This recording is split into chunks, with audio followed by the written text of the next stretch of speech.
How is it that I have gotten into so many situations? Well, apart from the fact that I don't know, I can tell you this. If you do something all day, every day for many years, you eventually get into every possible kind of situation. And the funny thing is, although it's not always funny, about wildlife is that when you get on the wrong side of an animal, if you know what I mean, it can become very dangerous. These are true tales of my African adventures.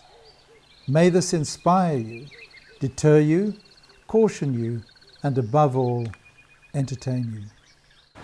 Sometimes life-threatening. Sometimes you can get out of the situation. Sometimes you cannot. Sometimes the call is too close for comfort. So one of these very, very, very unusual situations, due to ongoing activities of a similar nature, happened to me. So myself and my assistant Michael were driving through the upper reaches of our game farm at the time. And there was a section where there was an open field, a dirt track, and then dense bush. And there was a track across the road into the dense bush, which had been made earlier on. We couldn't really identify it because it was windy. And the wind had blown some sand onto the track, so although you could identify it as a snake track, you could not make out whether it was a cobra, a python, a puff adder, or whatever, or a mamba. It was too indistinct. Anyway, we got out, we went into the bush on the side of the track, which happened to be the left side. We knew it wouldn't be on the right side because that was grassy and it was hot and sunny, and it would be too hot for the snake to be in the open.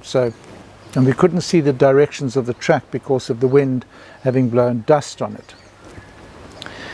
So I went into the left side, and nearby was a whole group of gerbil holes. A gerbil is like a miniature kangaroo, so like a little kangaroo rat. They're very cute, and they have these colonies. And so you see the little piles of sand all over, which have been excavated and left there like mini sand dunes all over the place. It's quite delightful to see, actually. So there I was, looking at the gerbil colony, and thought that's obviously why the snake was there. He was going to look for gerbils.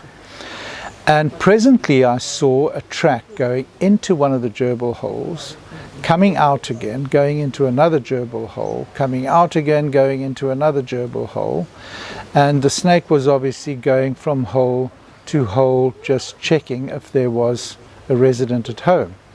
Now, for the type of snake, I thought this was unusual behavior, because the type of snake which was making these tracks was indeed a hunter which lies very still and surprises its prey.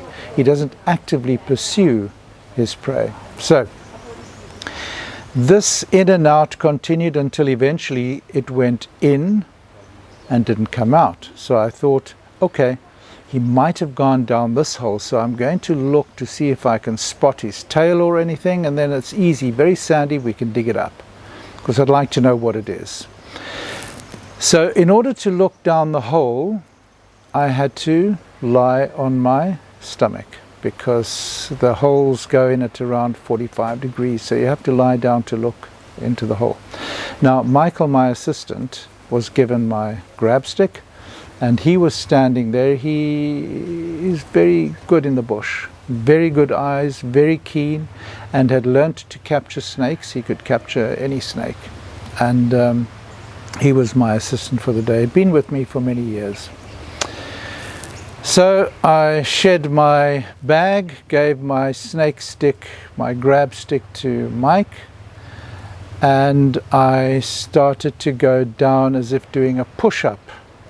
And as I was about to make contact with the ground, Michael shouted at me, and I got such a fright, because being my assistant, and he's a quiet chap, quite benign and quiet, sort of not a demonstrative sort of person. shouted at me, and I froze. And he said, "Get up, the snake is there." And I got the fright of my life again. And my eyes were going all over the place trying to see where the snake was. And I stood up, and I still couldn't see the snake, and he pointed. And exactly where my chest and neck, upper chest and neck, were going to make contact with the ground, there it was. You'll see it in the photograph. A big puff adder lying in camouflage in the grass, and I had not seen it. Well, that's the point of camouflage. So that's why I hadn't seen it. And it was lying there. Now, it is known that if snakes are in camouflage mode, they're less likely to bite. But in the next split second, I would have been on him. And if he bit me, which more than likely it would have been on the chest, face, neck, somewhere there, and that is deadly. That is really deadly. If you look at the, I would like you to Google, if you would like to see, photographs of the results of puff adder envenomation. You will be deeply affected by what you see. They are not very pleasant at all.